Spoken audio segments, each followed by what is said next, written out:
Assalamualaikum warahmatullahi wabarakatuh. Selamat siang semuanya. Nama saya Ananda Bagaskara Putra Dwiki. Saya berasal dari Universitas Esa Unggul Kebonjeruk, Fakultas Ilmu Komputer dengan jurusan Teknik Informatika dengan NIM 20 200 801 308. Jadi pada kali ini saya akan mempresentasikan hasil kerja saya untuk menuntaskan tugas akhir semester 1 Bahasa Indonesia dengan materi yang saya ambil, materi 10, yaitu diksi atau pilihan kata. Jadi mari kita cari tahu apa itu diksi. Diksi adalah pilihan kata yang tepat atau selaras dalam penggunaannya untuk mengungkapkan ide atau gagasan sehingga diperoleh efek-efek tertentu seperti yang diharapkan. Pilihan kata merupakan satu unsur yang sangat penting baik dalam dunia karang-mengarang, juga dalam berkomunikasi sehari-hari. Juga mari kita cari tahu apa fungsi diksi. Dalam karangan ilmiah, diksi dipakai untuk menyatakan sebuah konsep, pembuktian, hasil pemikiran, atau solusi dari suatu masalah. Adapun fungsi diksi antara lain yaitu melambangkan gagasan yang diekspresikan secara verbal, kemudian membentuk gaya ekspresi gagasan yang tepat, kemudian menciptakan komunikasi yang baik dan benar, mencegah perbedaan penafsiran, mencegah salah pemahaman, dan juga mengefektifkan pencapaian target komunikasi. Apa syarat-syarat diksi? Syarat-syarat yang harus dipenuhi agar seorang penulis atau pengarang dapat menghasilkan sebuah tulisan atau karangan dengan baik adalah sebagai berikut. Yang pertama, itu ada unsur ketepatan. Penggunaan diksi lebih menekankan pada ranah kognitif, di mana kata yang tepat membutuhkan pengetahuan dan kata yang lebih banyak. Kemudian ada unsur kecermatan. Kecermatan dalam pemilihan kata berkaitan dalam kemampuan memilih kata yang benar-benar diperlukan untuk mengungkapkan gagasan tertentu. Kemudian juga yang ketiga ada unsur kesesuaian. Bentuk kesesuaian diksi akan terkait dengan penggunaan ragam baku, menggunakan kata yang lebih sopan atau sesuai dengan konteks keadaan di sekitarnya. Makna dalam kata, di sini ada ini ya, diagram bisa dilihat di sini. Ada detonasi, konotasi, sinonim, dan antonim. Detonasi itu makna yang lugas, konotasi makna kiasan, dan konotasi ini juga ada dua lagi. Di konotasi itu ada konotasi positif dan konotasi negatif. Kemudian sinonim yaitu makna kata yang sama. Kemudian antonim yaitu makna kata yang berlawanan. Mari kita cari tahu yang pertama-tama tentang detonasi ya. Makna detonasi. Detonasi adalah makna yang mengacu pada gagasan tertentu. Makna dasar gitu, yang tidak mengandung makna tambahan atau nilai rasa tertentu. Makna detonatif itu secara eksplisit makna dalam alam wajar. Yang dimaksud dengan makna wajar ini ialah makna yang sesuai dengan apa adanya. Jadi ini ada contoh kalimat. Contohnya, dia adalah wanita cantik. Kemudian rumah itu luasnya 250 meter persegi. Kemudian ada lagi, untuk perayaan Idul Adha telah disediakan kurban 5 ekor kambing hitam. Itu konotasi. Wanita dan perempuan secara konseptual sama dengan gadis dan perawan secara denotatif. Sama maknanya, kumpulan, rombongan, gerombolan secara konseptual. Sama maknanya juga istri dan bini secara konseptual juga sama. Kemudian, makna konotasi.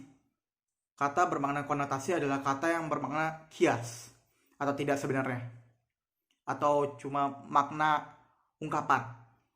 Makna konotatif adalah makna asosiatif, makna yang timbul sebagai akibat dari sikap sosial dan kriteria tambahan yang dikenakan pada sebuah makna konseptual.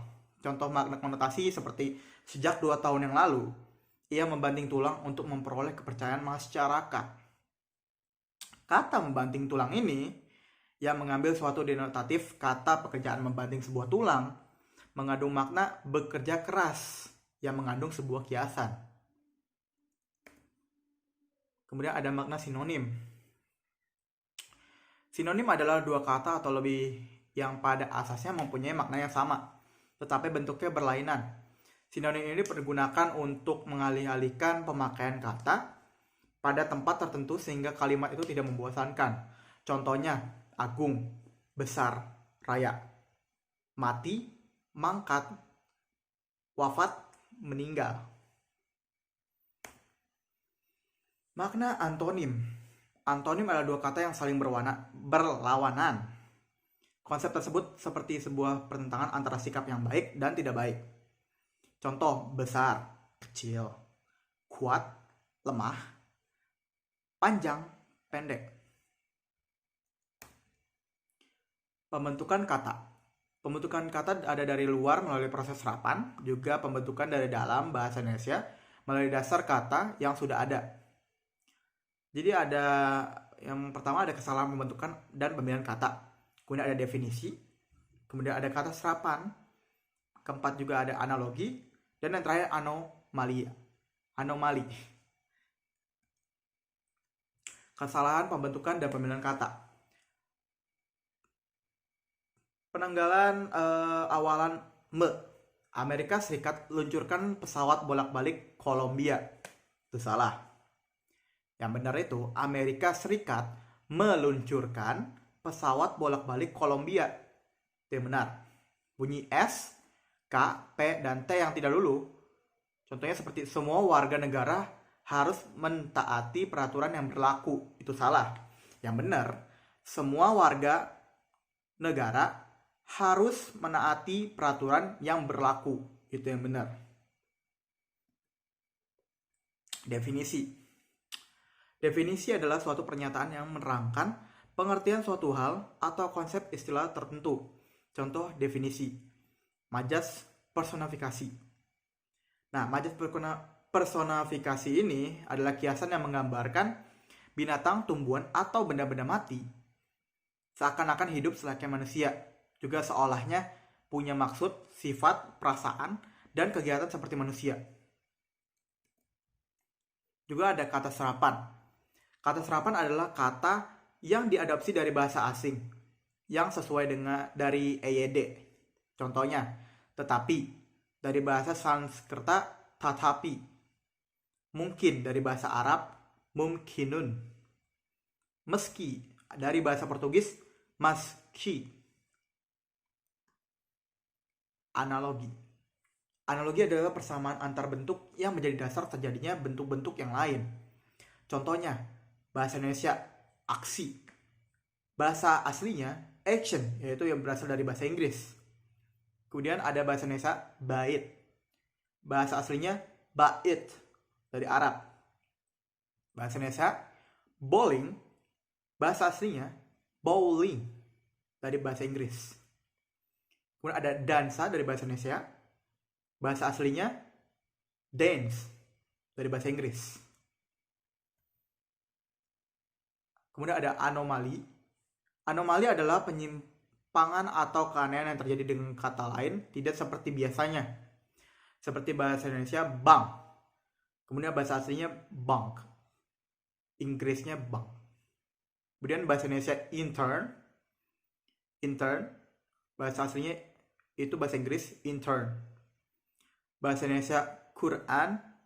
Bahasa aslinya dari Arab Quran. Bahasa Indonesia Jumat. Bahasa asli dari Arabnya Jumat. Oke, jadi kesimpulannya dari semua yang saya jelaskan tadi, diksi adalah ketetapan pemilihan kata yang dipengaruhi oleh kemampuan pengguna bahasa yang terkait dengan kemampuan yang memahami, mengetahui, menguasai, dan penggunaan kata aktif dan efektif kepada pembaca atau pendengarnya. Itu saja. Sekian dari saya. Kurang lebihnya mohon maaf. Wassalamualaikum warahmatullahi wabarakatuh.